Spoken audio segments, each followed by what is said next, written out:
It is officially Masters Week with the conclusion of this one, and that's where we're going to go next here, Rick. Let's talk about a player profile that fits Augusta, because all the big names are going to be there, ones we've seen, ones we have not in quite some time.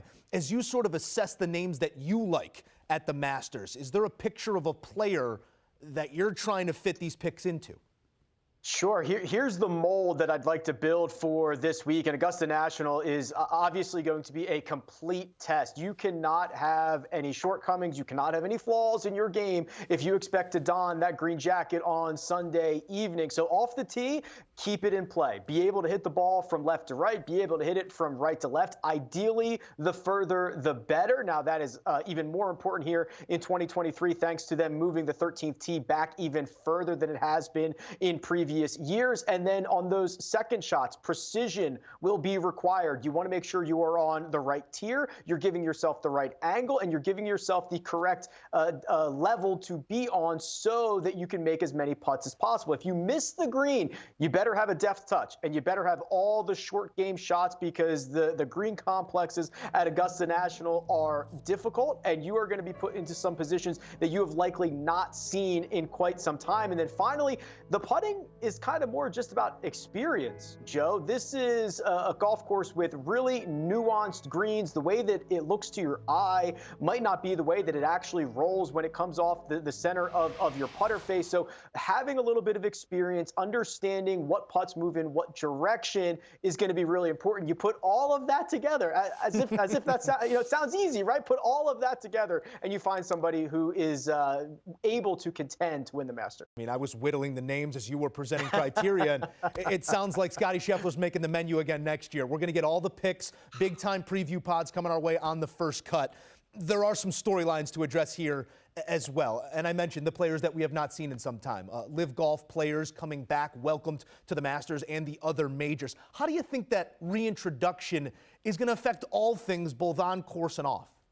Yeah, so obviously Monday, Tuesday, Wednesday, we're going to be dealing with all the LIV questions, and they're going to try to find times to talk to Brooks and talk to Phil and get them on the record about being back, and it's going to be a circus. It's honestly going to be a circus this year at the Masters, but on the golf course, I think it does add a middle section of the board that we have not seen since the start of LIV Golf and since the departure. I mean, Joe, if you go back 2 years ago, the 30 to 60 to 1 range on the betting board, that was a range that disproportionately won. And once the guys left from the PGA Tour to go to LIV Golf, now the favorites are winning a lot more. And I just think that middle tier golfer has been missing on the PGA Tour. Well, we're injecting them all back into play this week. Brooks Koepka just won in LIV Golf Orlando, so people are going to be excited to get a multi-time major champion coming off of a victory. I mean, there's going to be a lot of storylines. There's going to be a lot of plots, subplots, and everything in between.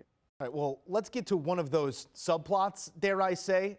So many storylines, but any sort of surge out of Tiger Woods will indefinitely steal the headlines for the weeks to come.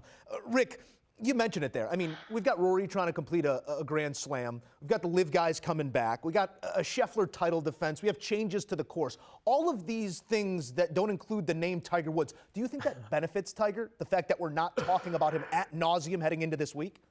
Yeah, maybe. It's so rare that he is able to fly under the radar, even in the smallest amount. Instead of getting all the attention, he's getting 99% of the attention. Who knows what it ends up actually shaking out to be. But I saw that Tiger Woods has arrived. He arrived Sunday night at Augusta National. And I don't want to send off any alarm bells, Joe, but he did the thing. He did the thing that he did in 2019, which is he shows up on Sunday night. He walks the front nine with only a putter and a couple of wedges. He hits his shots around the green, doesn't really take a bunch of full swings, and he just starts playing to different pin positions. It's exactly what he did in 2019. Obviously, he went on to get his 5th green jacket that week, but this is going to be truly incredible because he is probably 2 shots per round better than everybody else with his knowledge of the golf course. If you combine that with a little bit of solid play, like what is the ceiling for Tiger Woods? I never want to count him out, but it should be exciting because I think there is a huge range of outcomes for the Big Cat this week. It's going to be exciting to watch. Our Kyle Porter will be on site with questions for Tiger and all that follow. I don't want to put you in a position you're not ready to be in. I don't want to have you answering a question maybe you're not ready to ask, crunching the numbers, probably still in process. But give me an early lean here, a name you love heading into the Masters.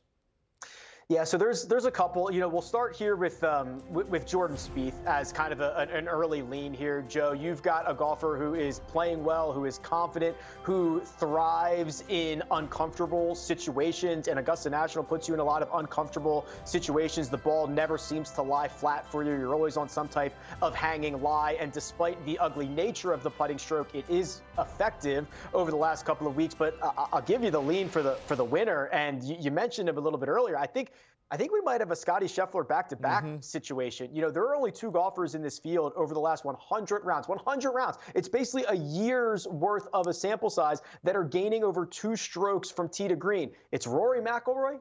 It's Scottie Scheffler. There is nobody else who is even in the same universe as those 2, and Scottie Scheffler has been doing it consistently for 18 months.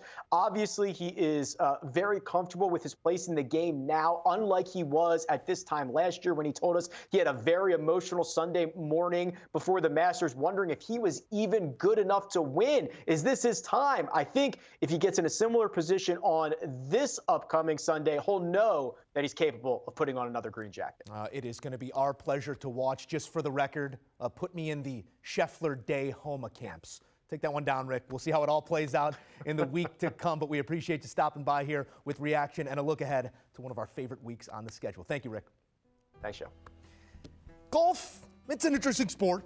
The better you hit it, the fewer shots you take during a round, and the less you actually play golf. Introducing the TaylorMade Stealth Irons with an optimized cap-back design for more forgiveness to help you play less golf. That's coming more often. Scan the QR code right there to learn more. Do you want a sports network that delivers everything that matters about the game? The highlights, the picks, the instant analysis, no yelling, no fake debates, no politics. Hit the subscribe button and never miss a moment.